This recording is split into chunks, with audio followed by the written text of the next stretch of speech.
Pemirsa, Bank Indonesia menahan suku bunga acuan di level 4% dengan deposit facility tetap berada pada level 3,25% dan lending facility 4,75%. Kebijakan menahan suku bunga mempertimbangkan stabilitas rupiah di tengah inflasi yang diprediksi tetap rendah dengan penyediaan likuiditas dalam mempercepat realisasi APBN 2020.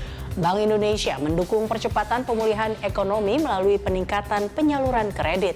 Selain itu, BI telah merealisasikan pembagian beban dengan pemerintah untuk pendanaan UMKM 44,38 triliun rupiah dengan tingkat kredit macet neto 1,15%. Bank Indonesia telah membeli SBN dari pasar perdana sebagai tindak lanjut atau pelaksanaan Undang-Undang Nomor 2 Tahun 2020. Tadi kami sampaikan sampai dengan 15 September 2020 untuk SKB pertama 16 April 2020 realisasinya 48,03 triliun rupiah. Untuk pendanaan dan pembagian beban untuk SKB nomor 2 7 Juli 2020 itu berjumlah 99,08 triliun.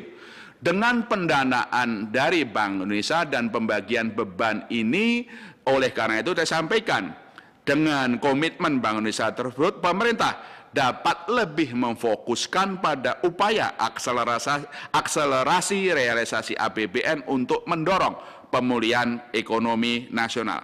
Nah, selain pendanaan dan juga pembagian beban yang tadi SKB 1, SKB 2, itu juga ada yang pembagian bebannya saja, ya, tanpa pendanaan, ya. Nah, dalam konteks ini pendanaan, ya, penerbitan SBN yang diterbitkan pemerintah untuk non-public good UMKM sebesar 44,38 triliun, di mana bebannya pemerintah adalah reverse repo 3 bulan dikurangi 1%, sisanya suku bunga SBN dikurangi yang tadi beban pemerintah, bebannya Bank Indonesia. Jadi disinilah sebetulnya Bank Indonesia, semua bauran kebijakan yang dimiliki Bank Indonesia untuk mendorong pertumbuhan ekonomi. Selain itu juga Bank Indonesia menyediakan pendanaan dan berbagi beban untuk agar APBN-nya dapat direalisasikan dan pemerintah bisa fokus dalam mempercepat akselerasi realisasi APBN itu. Saya kira itu yang berkaitan dengan pertanyaan Bidara Deo. Lanjut, ada lagi? Oke, dari siapa nih? Hadijah, ya, Bisnis Indonesia. Saya kira pertanyaan bagaimana pandangan Bank Indonesia mengenai pemulihan ekonomi Indonesia. Nah, dalam konteks seberapa cepat Indonesia bisa pulih tahun depan. Kalau tahun depan, ya, gini, kalau istilah pulih itu artinya kita harus sepakat, pulih itu apakah sebelum COVID atau ya. Kalau perbaikan sudah terjadi sejak bulan Juli, Agustus terjadi, dan insya Allah di triwulan 3 itu akan lebih baik dibandingkan triwulan 2. Tahun depan perkiraan kami pertumbuhannya kisarannya 4,8 sampai 5,8%, sedikit lebih tinggi dengan perkiraan pemerintah 4,5 sampai 5,5%. Kemarin di Badan Anggaran disepakati bahwa asumsi makro dalam penyusunan APBN 2021 pertumbuhan ekonominya 5%. Nah, perbaikan pemulihan ekonomi ini tadi kami sampaikan, tentu saja faktor-faktor yang mempengaruhi apa? Seberapa cepat mobilitas manusia, mobilitas barang, mobilitas jasa, mobilitas ekonomi, ya, yang sering Bapak Presiden menyebutkan produktif dan aman. Itu seberapa cepat itu dilakukan. Yang kedua, seberapa cepat absorpsi dari anggaran. Tentu saja bisa mendorong ekonomi, ya. Seberapa cepat restrukturisasi kredit, penjaminan subsidi bunga bisa mendorong penyaluran kredit. Ya, itu yang terus.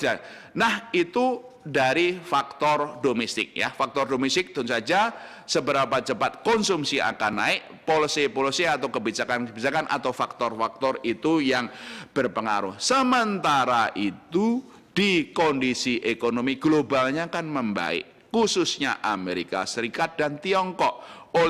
Karena itu kenapa kinerja ekspor itu membaik, ya. Seperti itu, ya. Dan tentu saja yang lanjut, ya. Terus ada pertanyaan dari Adijah juga Hendaru, ya. Pak Beri, kenapa bunga masih juga ditahan di tengah deflasi yang beruntun? Ya, seperti itu, ya. Tadi sudah saya sampaikan pertimbangannya kenapa suku bunga tetap 4%. Yang pertama, suku bunga 4% itu terendah sejak tahun 2016. Kenapa sekarang kok masih 4%, ya?